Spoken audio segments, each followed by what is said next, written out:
মাঠে কি করছো? কি এই ছাগলকে মারছো কেন? ও না, তোমার খাবার খেয়ে নিচ্ছে। চলো, ওই যে মৎস্য খেতে হবে না। চলো চলো চলো। বাবা আমি পড়ে যাবো তো, আমি পড়ে যাবো তো। মারতে হয় না ওরকম, ছাগলের লাগে না ওরকম, মারতে হয় না।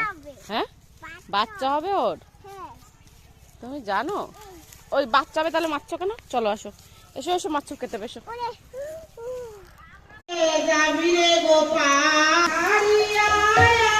খুলতে পারো?